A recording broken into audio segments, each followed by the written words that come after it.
Good morning, everyone. It is Sunday, October 12th, 2025.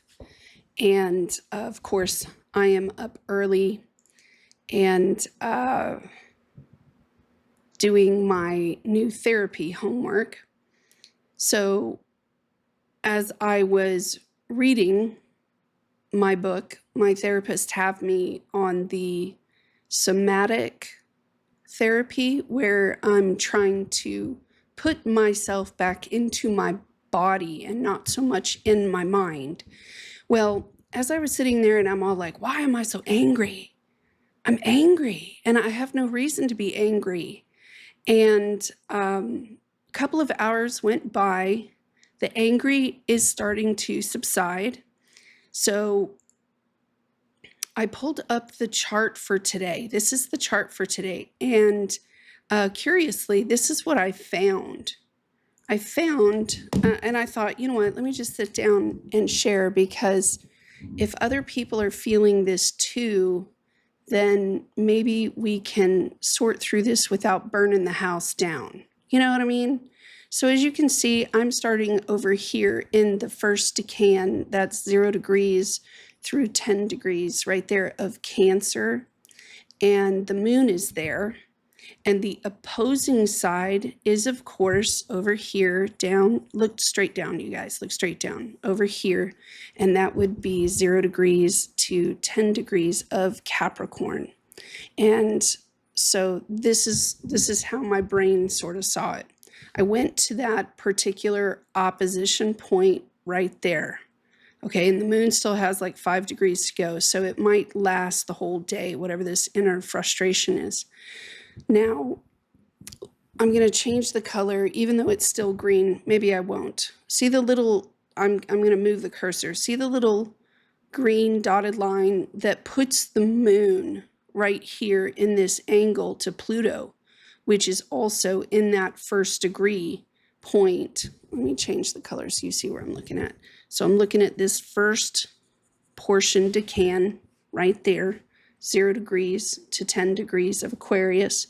And this is where Pluto is sitting right now, and Athena, which is also called Pallas. So if you want to do research on her, she's really cool.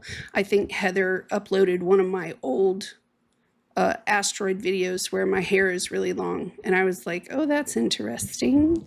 So let me go ahead and put that line there so you see where I'm looking at.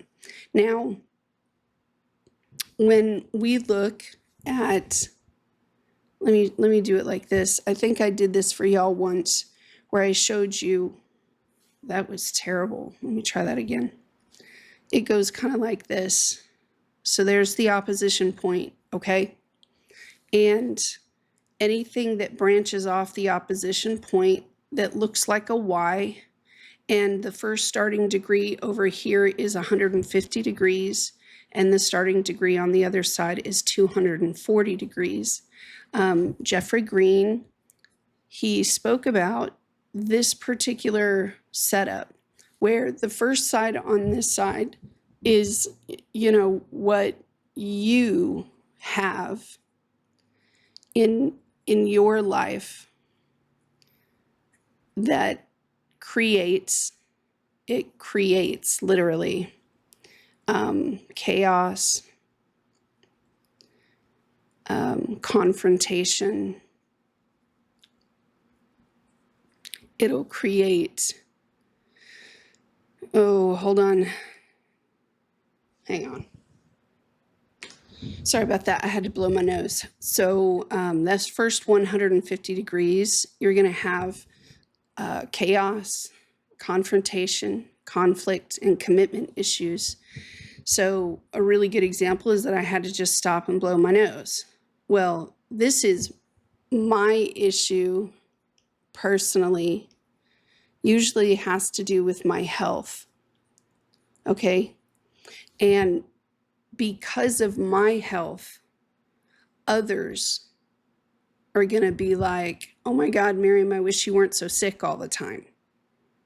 And I would be like, I know, right? So depending on circumstances, it can create chaos, confrontation, conflict, and commitment issues, because I may stand up one day and be like, I don't know if I can commit to that promise because I don't know if I'm going to be healthy or not. And the other person is like, God.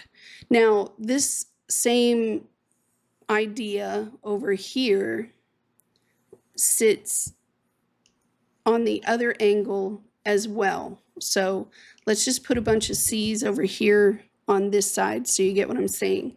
So this is their same issues, chaos, confrontation, conflict, commitment issues like that. Okay? And they may have something in their life where they cannot commit to me and I get frustrated with them. So if I am looking at Iris, because Iris is always a challenge for me, and she does live with Heather and I. So Iris has a certain amount of each one of these, you know, where she wants to play with her ball, and she wants mental stimulation, and she wants, you know, time, you know, but she wants, Iris, being the breed of dog she is, she wants it all the time. She doesn't know boundaries, or that mom has to work, or that none of this stuff. Now, the 240 degree, it could be anything in the other person's life, right, that you have a problem with, where you're just like, my God, I wish you would stop breathing for a couple of hours and give me a break. You know, I wish I could tell Iris, you know, go to the library, Iris, and get out of my hair. You know, anything. It could be the other person's credit score. It could be the other person's living arrangements, on and on and on it goes. But whatever this particular Y setup is, this is the angle in the chart, okay? And you can come at the chart from any position, any of your personal planets you can come at. You know, you could choose the sun, which is over here in Libra right now and is probably accentuating this for all of us. But all you have to do is draw that Y, right? First, you want to go to the opposition over here to Aries. There's the first one. And then you want to create that angle to the next sign over, which is Pisces. And then you want to create the other one to the next sign over, which is Taurus. And let me just go ahead and erase that middle part, because we're looking at the Y. We're looking at the Y. This is stuff that you would have according to the sun, and this is the stuff that they would have. A really good question at this point is why? Why do we have to have this conflict and this confrontation? Why? And all this disruption that really makes us very angry and very frustrated, because according to Jeffrey Green, it's sort of like this: without the frustration,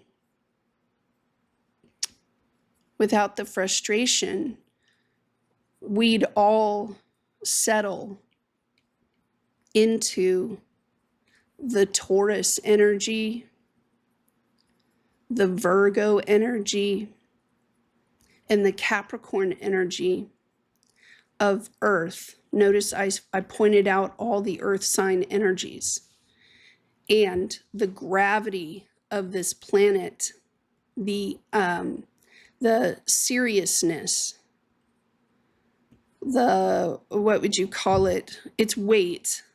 This is weight. And some of us need weight because we have a lot of fire, we have a lot of air in our charts, or there's too much water in our charts. But all of this would be like an anchor that drops us to the bottom of the oceans, and we would just sit there and plant ourselves and not move. And so, according to Jeffrey Green, the frustration part like this gets us up and it gets us moving again. And yeah, does it make us mad? Absolutely, it makes us mad.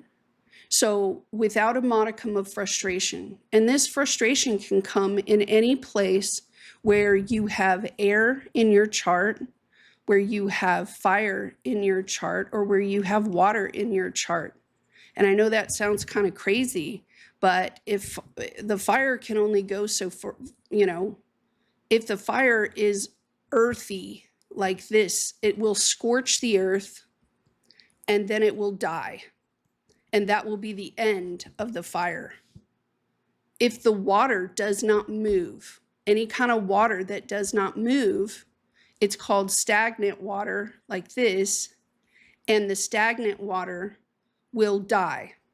Period. Done.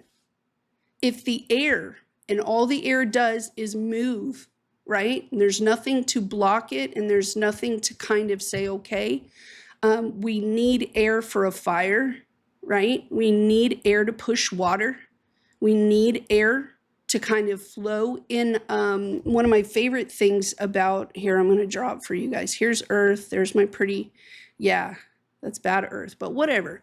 And like I've told you guys before, there are air mass bands. And if you guys watch the weather, if you guys ever watch the weather, right, you'll see these bands of air that are dipping and they're coming back up like this. And some of them meet the other one. And now we have a tornado or something right here in this spot. The air has bands, okay? If it were just flying air without that pressure, right, that pushes it up and down and up and down, then you'd basically have a planet like Jupiter or Neptune. I know Neptune's made of water, Uranus, and all of the bands right there on those planets, they fly without any kind of pressure. The pressure systems on those planets, they're so severe, they're destructive. Like Jupiter's is so severe, it's crazy destructive, right? Neptune's barely moves because that's all ice.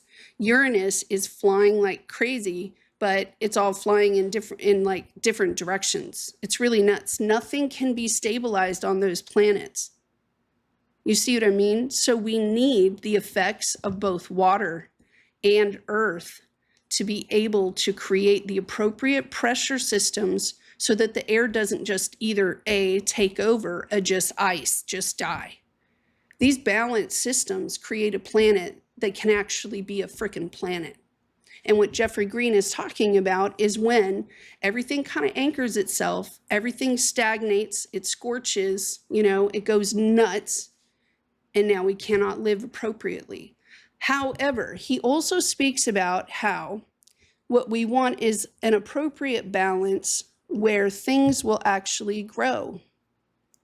We can't just let the tree not have water or nutrients. It's got to have an appropriate balance so things grow.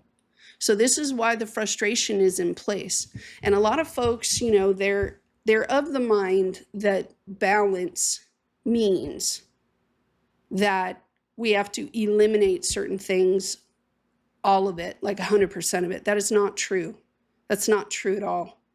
The electricity that comes is a form of fire. If you have nonstop Uranus electricity, that nobody can grow in a place like that. Nothing can grow in a place that has constant lightning just going from the sky and hitting the ground, scorching the earth, and then moving on. No. However, we do need an appropriate balance of electricity because that's what our brains move on. That's what moves protons and electrons to either come together or separate. So balance is taking in all of these things. However, because this earth has gravity, we'd all fall into a very serious state. We'd be weighted into the earth and anchored because the ruler of this planet is Capricorn. That Saturn energy rules this planet. What is Capricorn? Law. Law, gravity, seriousness, weightedness, anchorness. You're not going to have a whole lot of friends if you are this person nonstop, right? All right, so let's go back here to the frustration. So the frustration thing is necessary. I hope I've made that clear. If you are able to use your, what would you say, your journaling in some way in line with your chart, and you choose, for instance, I'm going to point you guys today to that moon. So let me get rid of this. Let me pause the video because I need to blow my nose again. Great, like 5 minutes later, right? I'm so sorry, but then again, I'm not. Okay. Let's return ourselves to the Capricorn Cancer opposition. That first point here, I'll put it in red, to Aquarius, where Pluto is. You see that, right? I hope so.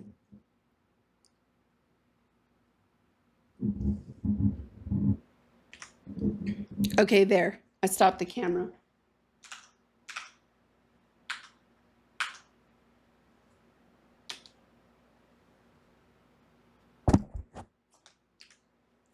I'm just going to leave that up. I think everybody can deal with that. Okay, so let me zoom in again. I fixed the little lines so maybe it's a little easier to see. On one side, we have the Aquarius piece, and then on the other side, we have right here, go to Scorpio energy. Look what's in Scorpio at that moment. Mercury has entered into Scorpio, and Mars has entered into Scorpio. Mars is actually at the 13th degree, which is one of those special degrees, 49 minutes, which means we actually have something in our power now that we can do. The problem is Mercury's at 8 degrees, right there, 39 minutes, and our brain kicks on. And of course, when I wake up and I sit and have my coffee, and like halfway through, all of a sudden I see that I'm really angry and I don't know why. Notice that the first connection, let me get rid of this so that you see, that first connection over here where Mars is from the moon is me. That's me. I'm angry. I'm frustrated. I'm ready to do one of those drop kick slide things, right? Except the Mercury piece at 8 degrees in Scorpio. I don't quite know why, but I'm pretty sure it's going to hit. You know, it's going to hit. Notice another piece to this pie, without making too much confusion, I hope, is the 8 degrees, 39 minutes, where Mercury is also touching Pallas Athena in Aquarius. That right there is what's known as a square. Okay? The square piece. So let's just put it together, and I'll put it in a sentence for you. So here's the Mercury plus Pallas. It says, I am angry, right? Anger comes off from 3 different emotions. That is, I'm either hurt, I'm frustrated, or I have some sort of fear and nobody's paying attention to me. I am angry, I am hurt, I am frustrated, or I have some sort of fear, and it's inside of my soul because it's in freaking Scorpio of all things. Pallas is attached. So guess what? I think I am right. It's Pallas Athena. I think I am right. I think I am just. I think I am entitled, because whatever I am asking for equals justice, because it's Pallas Athena. I am ready to take my right entitled space, and I am ready to not just talk, but blow up, go into a battle of some kind, because I think I am going to win this argument. I think I'm going to win, right? Well, just because I think I'm right doesn't necessarily mean that I am. And Miriam knows that from 48 years of life. Just because I think I'm right does not mean necessarily that I am. I also kind of feel shafted most times because of whatever this simulation is, thinks that it's running my life. And personally, I have Aquarius over my 5th house. I don't like anybody else telling me how, what, who, why, you know. I like to go in there. I like to put my ability to it. And if I do it wrong, I don't mind correction at this age. I'm willing to receive that. If there's anger, especially when it comes to Aquarius energy, you know, and you got to be careful with Aquarius energy, because Aquarius energy, they like to think in the black and white, right?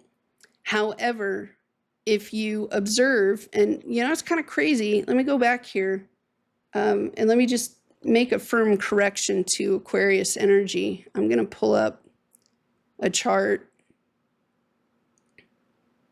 I don't want to pull up a chart that nobody knows that I'm pulling up their chart.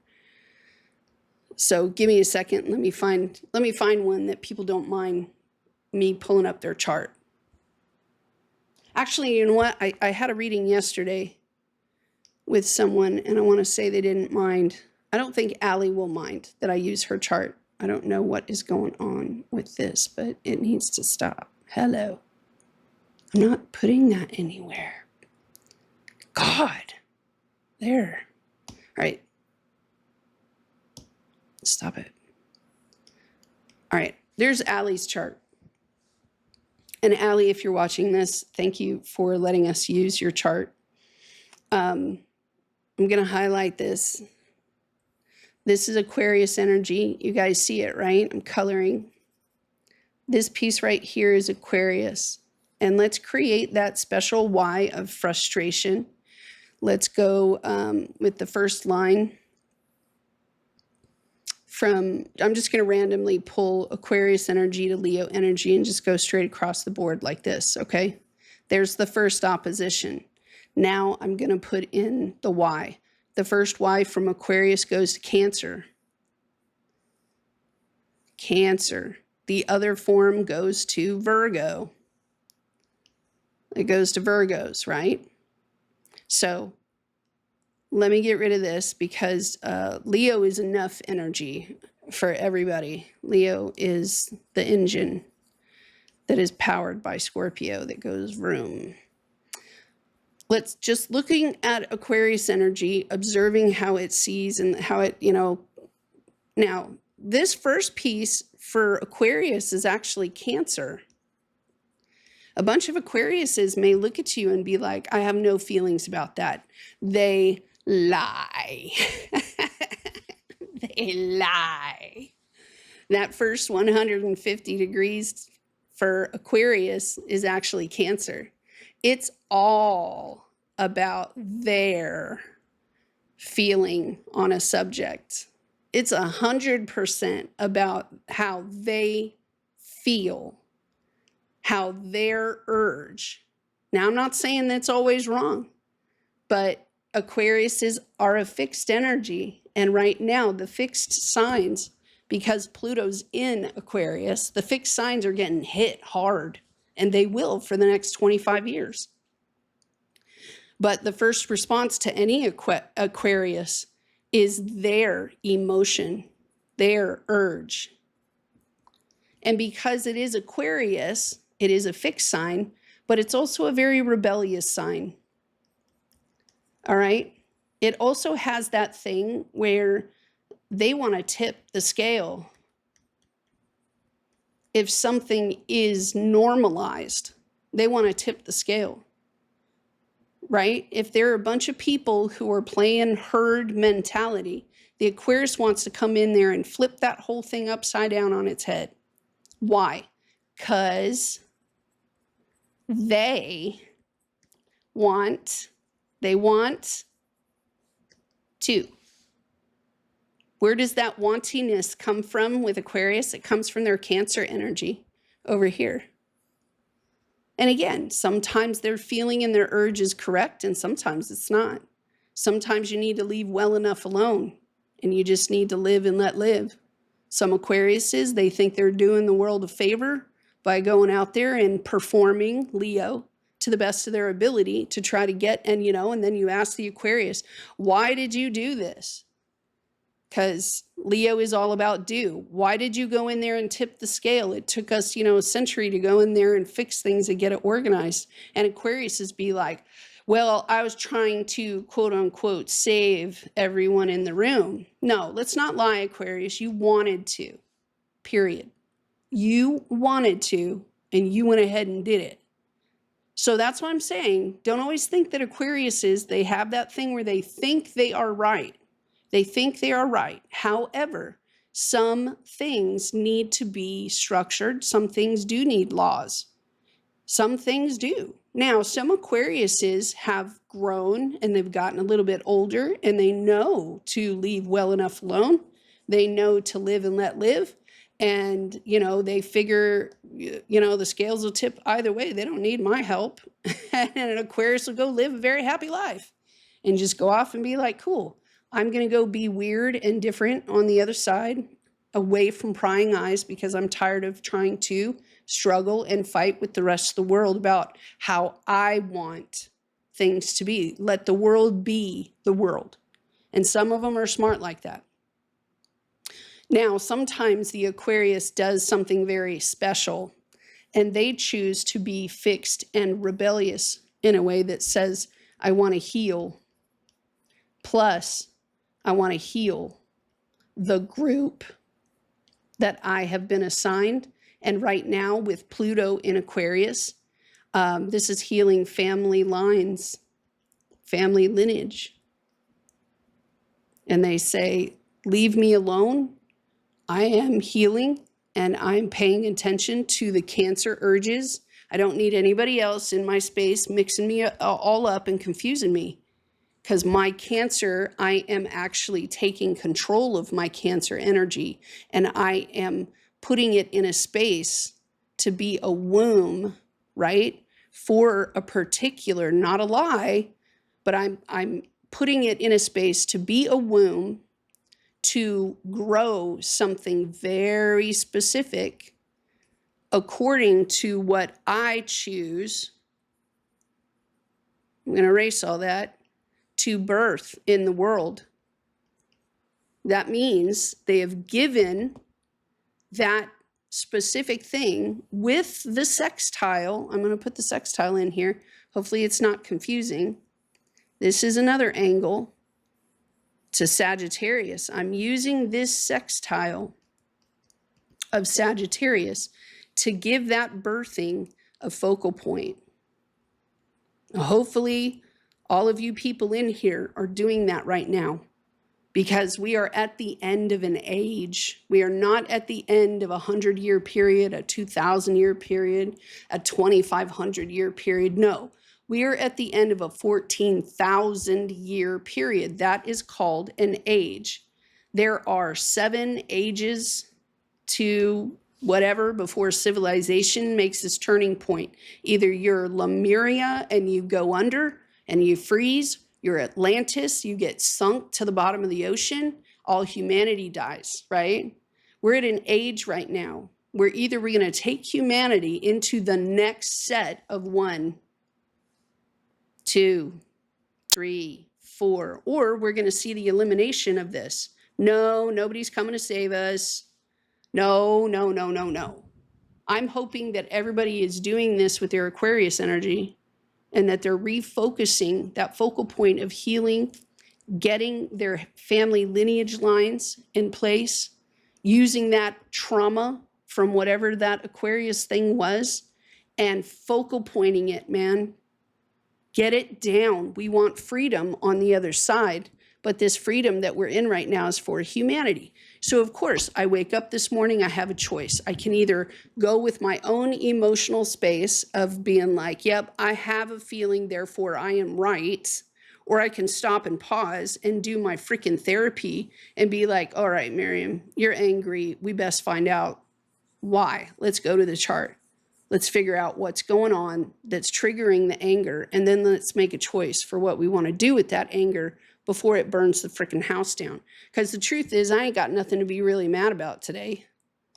I'm not going to lie. I really don't. So what? You know, my problem did not, all of my issues and challenges did not really change from yesterday to this morning. So why am I so angry about it? You know what I mean? Like nothing changed that hard. Like all I did was wake up. So let's go back to the why. Cancer on one side, 150 degrees. And on the other side, for Aquarius, is Virgo. Now, the Virgo piece is what the other person, their situation is. Don't forget that. It starts at 240 degrees. The other person has this Virgo thing. Is it a perfection issue and you can't meet it? Or they can't, you know, their perfection thing is too much for you and you're like, dude, you're such a perfection freak. I can't be living like that. It really irritates me.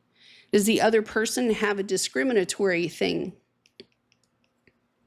And I'm going to put that everybody's Virgo energy of learning and picking up patterns in their life.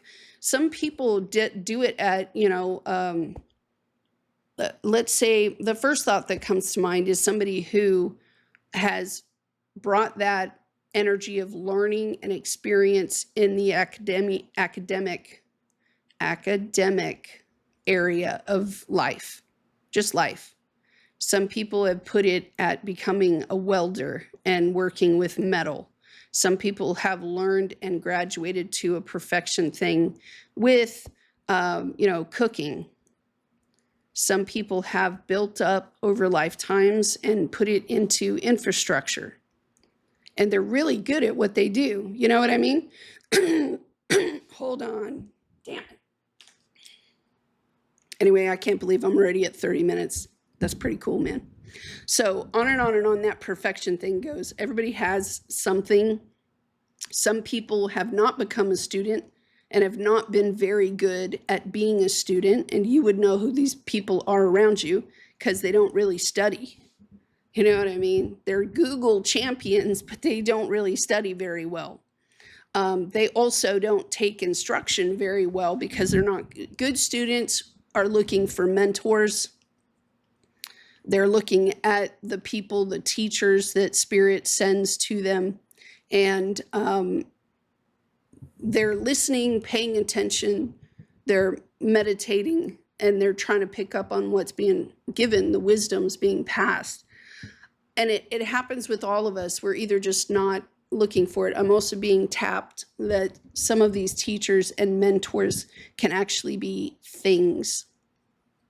So your vehicle, like your car, your bank account, some of these things are teachers in whatever regard. But the Virgo energy will also have the filter, like somebody else's filter is missing, completely missing. Or somebody's filter is all blocked and you know it's all blocked and they're making choices and decisions from a blocked space.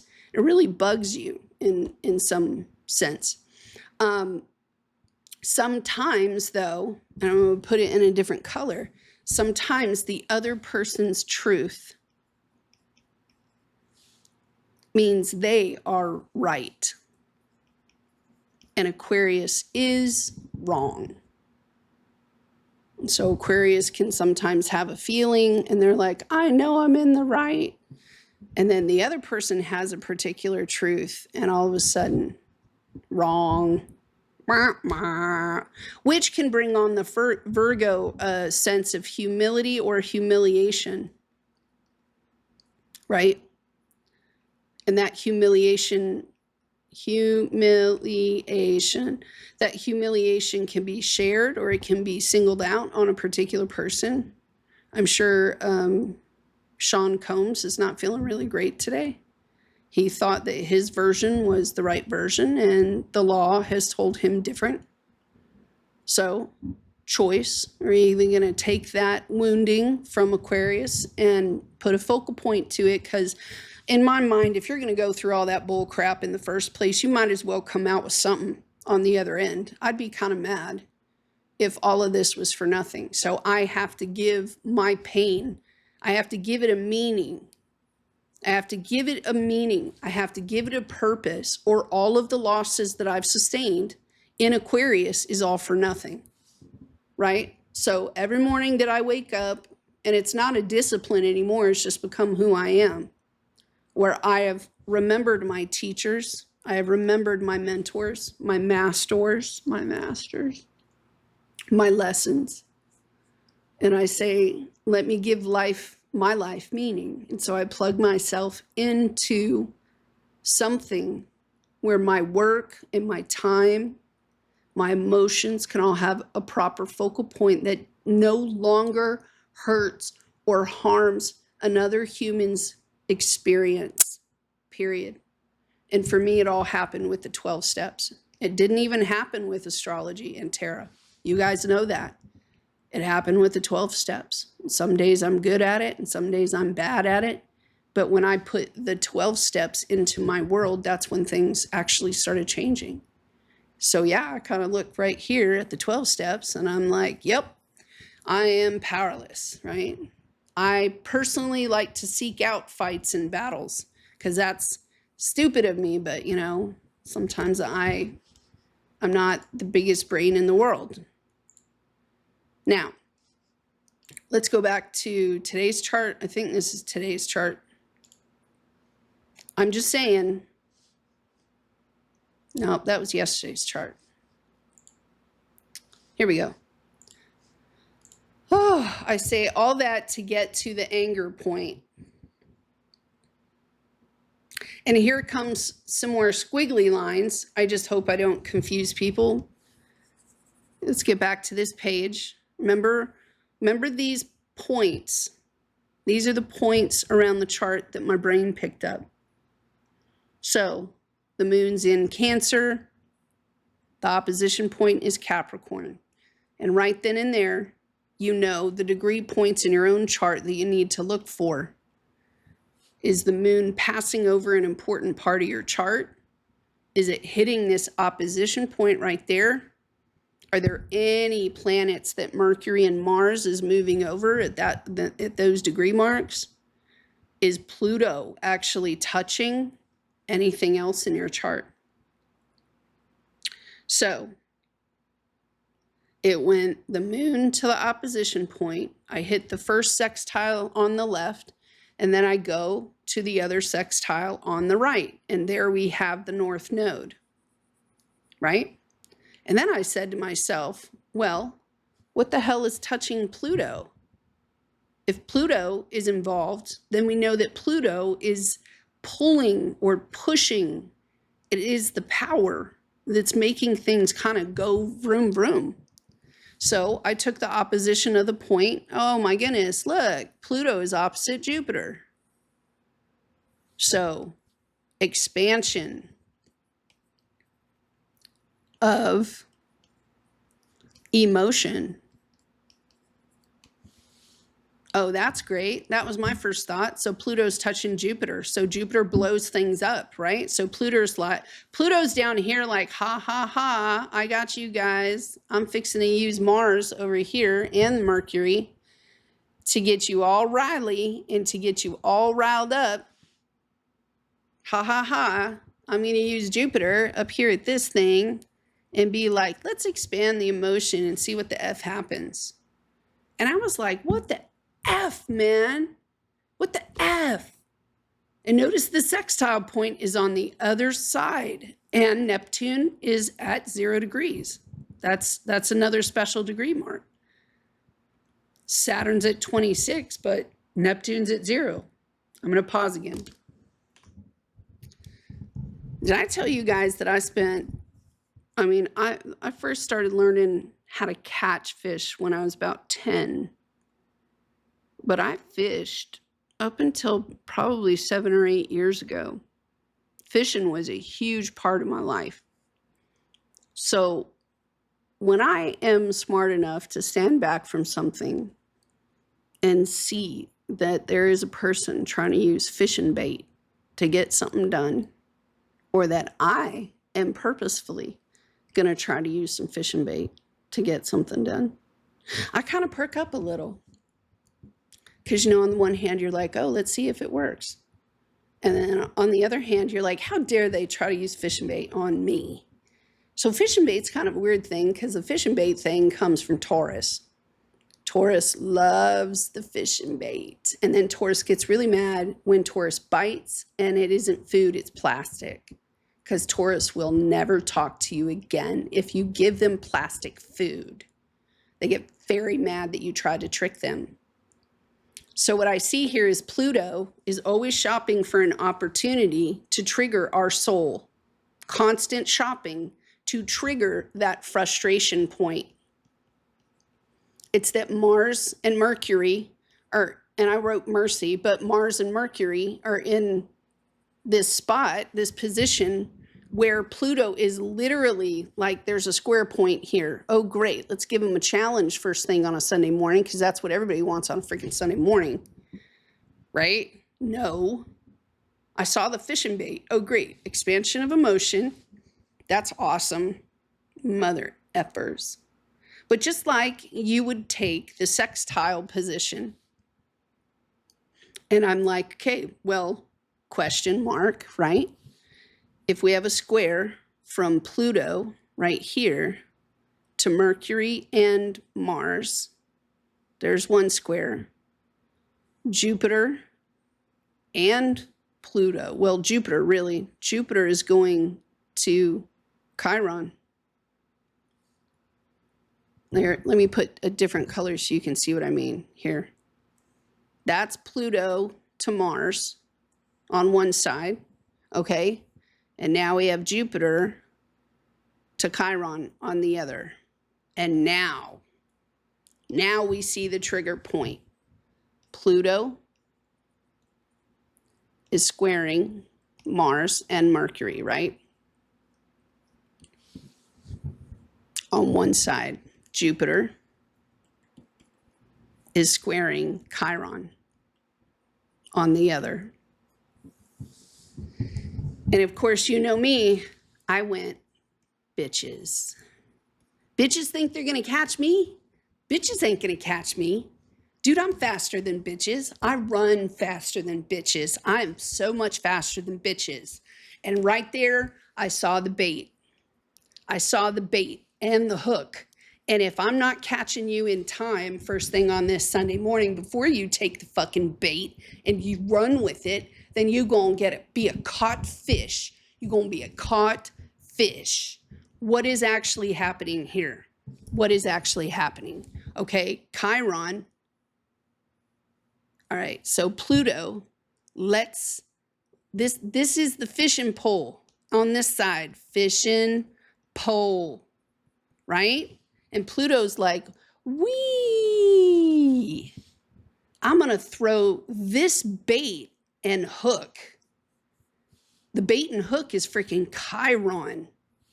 Chiron's at 25 degrees and 6 minutes of Aries. Notice the ruler of Aries is in Pluto's, Scorpio's home sign. Pluto likes this bait. Pluto loves getting Mars involved. Aries, 2506. Okay, so I was like, oh, okay, y'all think you're funny.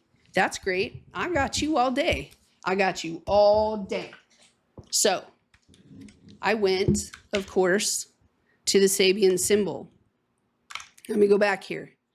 Notice that Aries is at 25 degrees. I'm down here in the lower right, 25 degrees, 6 minutes. So, of course, the first one I want to see is 25 because that's where we've been, and we're going to 26. Hold on, I got a cough again. Sorry about that. 25 says a double promise reveals its inner and outer meanings. A double promise. So, of course,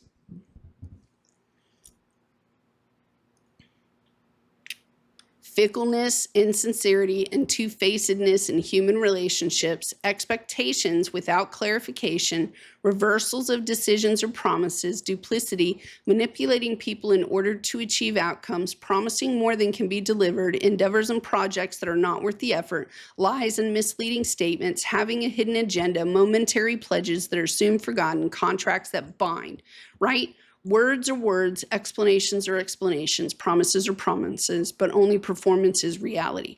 All promise outruns performance. What's important is promising something to people, not actually keeping those promises. The people have always lived on hope alone. So we're looking at a situation of why I woke up angry. Danger and delight grow on one stalk. You see the fish and bait.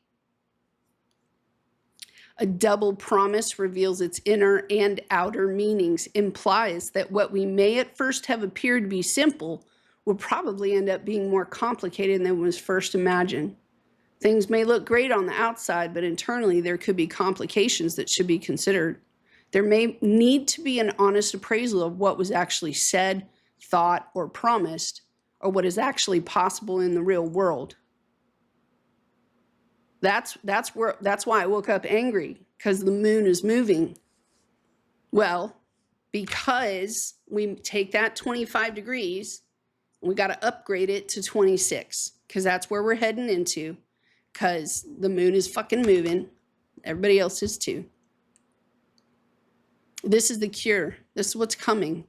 A man possessed of more gifts than he can hold. A full cup must be carried steadily.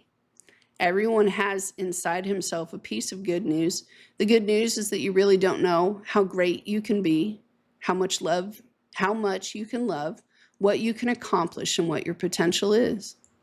A wise man will make more opportunities than he finds. You must learn day by day, year by year, to broaden your horizon. The more things you love, the more you are interested in. The more you enjoy, the more you are indignant about. The more you have left when anything happens. The wild regrets and the bloody sweats, none knew so well as I. For he who lives more lives than one, more deaths than one must die. He was one of those men who possesses almost every gift except the gift of the power to use them. Potentials and the obsessions they can bring, obsessions about having things or achieving goals, counting one's blessings, jack of all trades, having to drop the bundle if one more thing is added, being talented and blessed, enormous responsibilities, wanting to contain all the possibilities, storage, so many things to do, so little time. The symbol is about gifts of all kinds. As it talks about more gifts than he can hold, it suggests that we need to realize that sometimes we can't have and hold everything to ourselves. There may be so much to possess. We may need to let go of something in order to make space for new things in our lives. There are, however, a lot of good things that can be held. This symbol implies being prepared to give up or put aside something or someone in order to pursue something else or to have a desired outcome.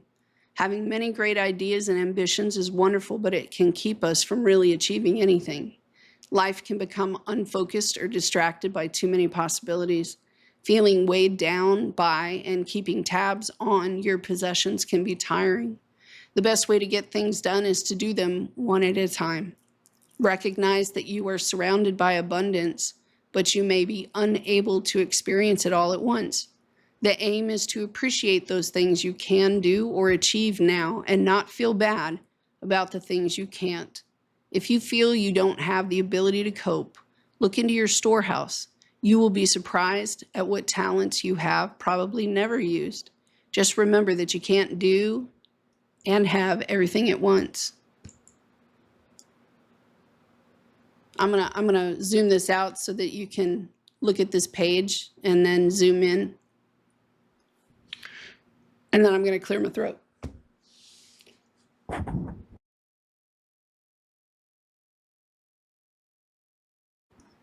So This morning I chose you. You're a gift that I hold. And even though I got a lot of stuff I got to do today, I wanted to share with you that a man possessed of more gifts than he can hold. The first thought that came to my mind, and probably a lot of y'all's, is gratitude, right? Count your blessings twice. Isn't that what somebody said? It was Amabel. She said, count your blessings. She'd sing that song. Count your blessings, count them one by one. Count your blessings, see what God has done. Count your blessings, count them one by one. So what's the cure to the anger? Let the moon move. That's number one. Don't hurt anybody and don't harm yourself. Don't harm something else. Please. Why? Because the moon is going to move. And as soon as the moon moves, you're either going to move into a space where you're like, Mother of God, and it's going to become more frustrating because you realize you need to let go of something so that you can hang on to something else, and you have to make a choice. However, if you choose to mentally and emotionally move into a space where you see that all the gifts that you have been given, and you have the ability to kind of say, I will put this in the corner for now. I will let that chore go. I will choose this relationship over whatever else I got to do. Right? The sun is in Libra. It's about connections and about what you're connected to. Could even be a storyline that you're connected to in the past. Whatever this connection thing that we have, it's a lot like a train and changing out from riding on this track. You slow down, they change tracks, and you got to go on that side. So there's going to be a little bit of separation between you and this other thing. Nobody has to lose their temper. Nobody has to be angry or upset. It's not necessary. It's not necessary. Just kind of wake up and choose yourself and say, self, there's a pretty high degree and a high possibility that I'm going to lose my shit today. Wake up angry and frustrated at the world, and I may not know why, but I know that Scorpio is, triggering that Mars thing on purpose and using it as bait. Why? Because Saturn's down here giving the test. Can we throw some fishing bait out in front of this person? And will they take the bait? Are they going to run with it? Are they smart enough to swim with Neptune, right? To swim around the bait and be like, not today, Satan, not today. I'm going to stop right there because that was an hour and probably not wonderful, but definitely worth it. I love you guys, and I'll see you guys soon. Bye.